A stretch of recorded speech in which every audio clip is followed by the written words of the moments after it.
Major APC groups join PDP as crisis and ruling parties festers. Welcome to the news, and thank you for tuning in to listen. How 12-hour all-night peace meeting failed in Kano. Peace committee member, factional leader in hot exchange. Fresh tension over Zamfara suit against Buni. Now the news in detail. After the failed peace mission to Kano State, the All Progressive Congress APC is reportedly reviewing its action plan for peace in its troubled state chapters. About 23 chapters of a party, most of where it functions as opposition, are embroiled in leadership crisis. Nearly all conducted parallel congress, leading to emergence of multiple chairmen for each of the feuding chapters. The party, according to insiders, had earlier considered strongly the idea of proposing power sharing among tendencies struggling for control in each of the chapters on the basis of 60-40, 40-60. Meant to balance delegate and control equation, mainstream fraction of a fragmented chapter was primed to have 60% of a state executive and 40% of statutory delegates to the National Convention for balance.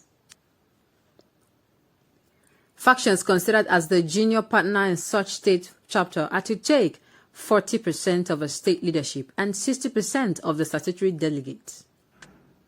While some factional leaders were let in on the proposed peace option, the party leadership was said to have largely kept the plan to itself, reportedly waiting for the Adamu Abdullahi Peace Committee to first talk the warring factions into accepting peace before senior and junior partners in the arrangement will be determined.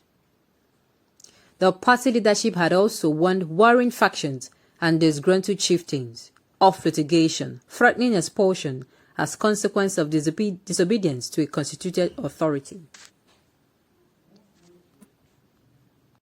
The directive to stay with parties' internal mechanism for peace on Congress disputations had been largely ignored by aggrieved factions which have intensified court cases filed to correct perceived infractions.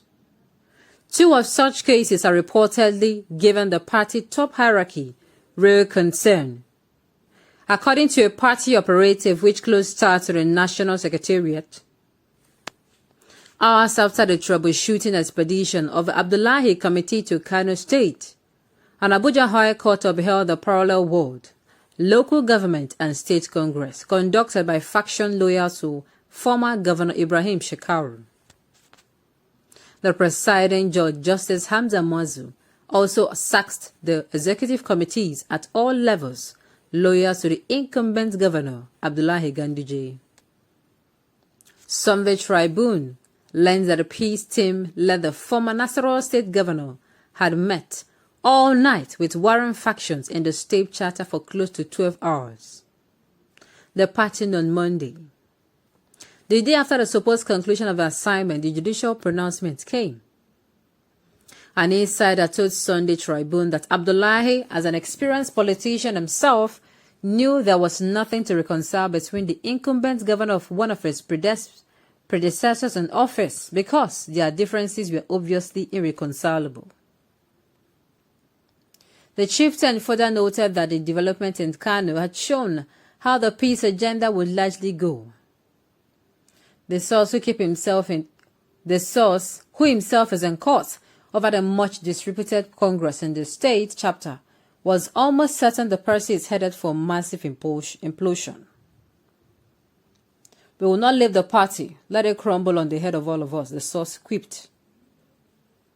The failed mission to Kano suggests the party leadership would have to wait for the appeals process to be concluded before any of the factions can be branded mainstream and fringe.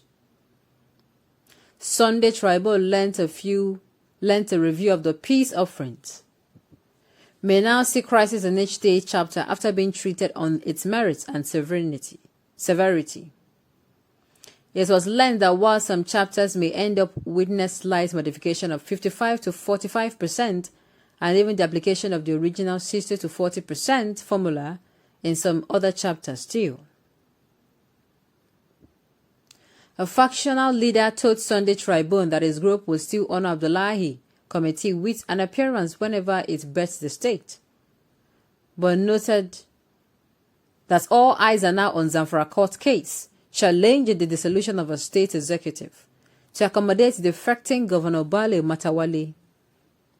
The case is reportedly scheduled for next week, and many party chieftains have reportedly seized agitation for relevance, hoping the court would declare Buhari's dissolution of a state executive committee illegal. Once that happens, they, litigants, will be returning to court for the interpretation of a Supreme Court pronouncement in Akaredolu vs. Jagade to determine if Buni is constitutionally suitable to hold a position in the first place. This is what everyone is looking at now. The Zamfara case has a lot of implications for us. APC, a party leader monitoring various judicial challenges to Buni leadership, disclosed to Sunday Tribune. In a factionalized Lagos State chapter of a party, a trap is already waiting the Peace Committee over the membership of Idiat Ranti Adabule, a former deputy governor of a state. Being a member of a state's Governor Advisory Council, GAC, an influential body in party activities, but known to its constitution, she is seen as affected.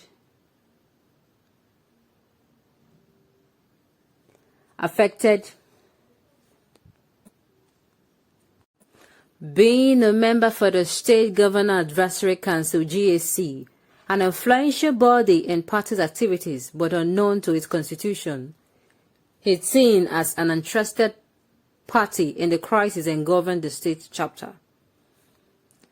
There was a plan in place by some chieftains to protect her membership of a committee if she shows up in Lagos. Sunday Tribune also learns of an altercation between another member of the Peace Committee and a factional leader in a southwest state. The member from a southern state is a former deputy governor of a state. Sunday Tribune gathered the stormy conversation between the duo was over the submission of memorandum prepared by the factional chairman to pitch his group's case to the committee. The former deputy governor allegedly told the factional chairman Brice Culi that submission of memoranda has closed on November 12th, which the party chieftain found offensive, coming from a leading member of a committee seeking peace for the party. On those notes, we have come to the end of the news. We say thank you for tuning in to listen. Until I come your way next time, enjoy the rest of your day.